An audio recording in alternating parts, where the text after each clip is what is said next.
Um, Today I'd like to talk to you mainly on two topics. The first one is about the safety of universal robots, and the second one is Universal Robots Plus, which is a new system, a new platform that we unveiled recently.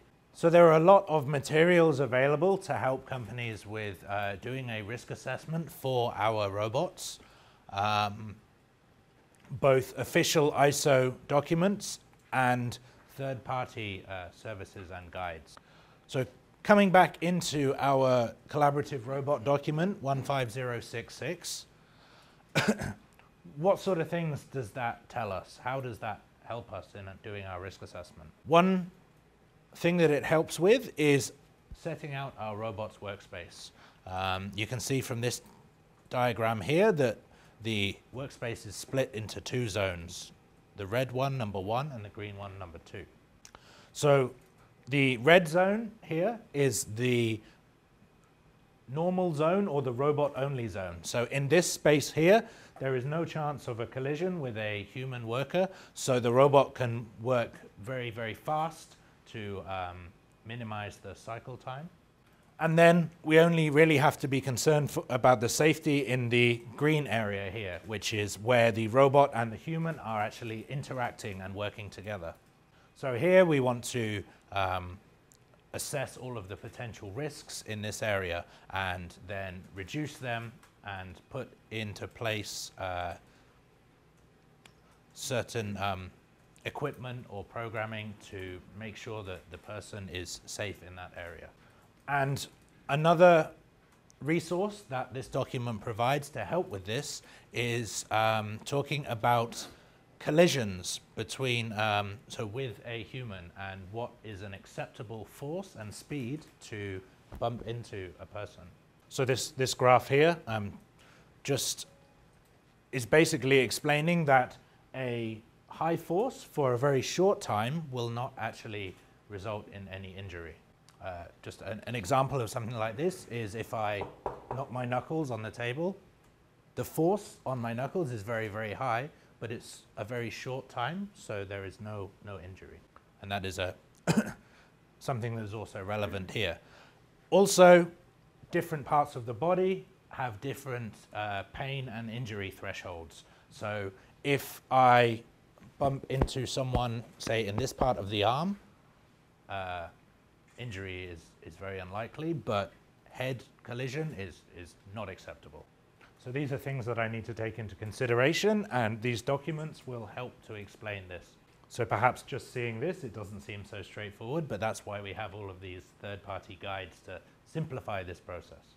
So once I have identified any potential risks to the people working around the robot, I can come in and configure my Universal Robots safety system to reduce those risks. So I can set a number of different configurations in the robot safety system to reduce those risks. Two of the most common of those would be setting the maximum speed that the robot is allowed to move in this area, and also the maximum force. So when I say the maximum force, what this means is the safety system will guarantee that if the robot does bump into an obstacle, it will never apply more than that force limit that we set. And I can also use my safety system to set boundaries in the robot's workspace. So for example, if I set a boundary here, when the robot tool is on this side, it has speed and very low force restrictions. And then on this side of the boundary, it can work much faster on its own.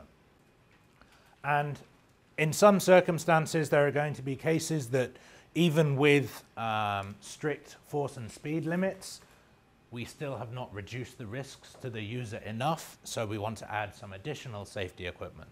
And we have an I/O interface, almost like a safety PLC kind of thing inside our controller that allows us to connect very easily all of these safety sensors into our system. So we can change the configuration of the safety system for different situations and different applications and configure it to be safe for the people working around the robot.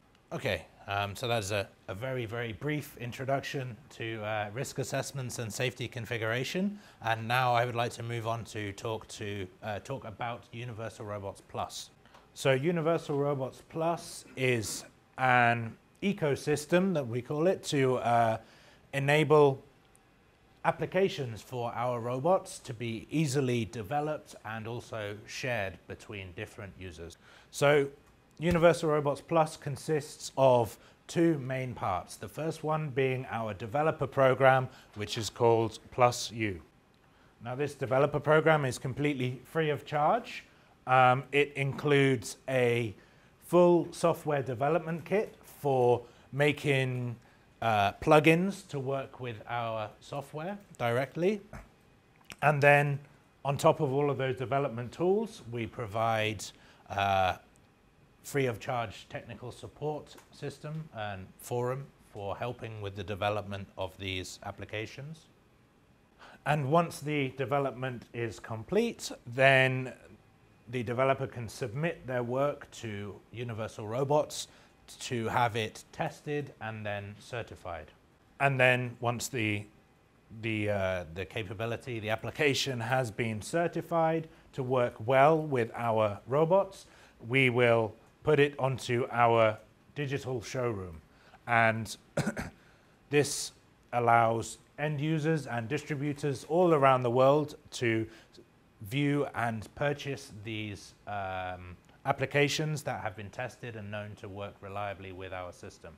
So through this platform, we can connect people who are interested in certain accessories and applications for our robots directly with the developers from whom they can purchase these products.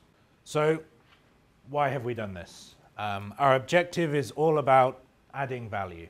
So in having these well-tested solutions, we can make it even simpler for people wanting to use our robots to get their their solution up and running. So part of this simplicity is that the development and implementation periods of these end user applications can be much faster because they do not have to redevelop everything every time. They can simply purchase the solution from our partners on the showroom.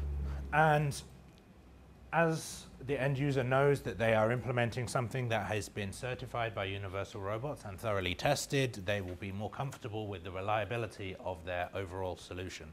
And this brings down the cost for everyone involved if the amount of repeated work can be reduced when the robots are set up. Okay, so the showroom can be found on our website, and these are a couple of screenshots from that showroom. So we have a wide range of different products available on here. So this ranges from vision systems to end effectors, grippers, hands for the robots, to force sensors, and many different products. So you can see in the bottom left corner here, we have a gripper, which is the one that we are using for the demonstration today.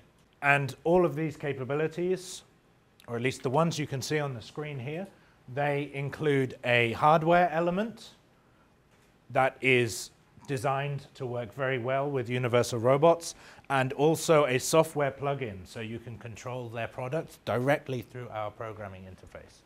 Some of the companies that have already developed plugins and released them on our Universal Robots Plus platform are shown here. These were our launch partners that when we launched in Germany at Automatica a couple of months ago, their products were there being showcased as well. And since we have launched the platform, we have had a very large number of people sign up to our developer program, and we are expecting that the number of these capabilities available will keep growing and growing very quickly. Okay, so thank you for your patience.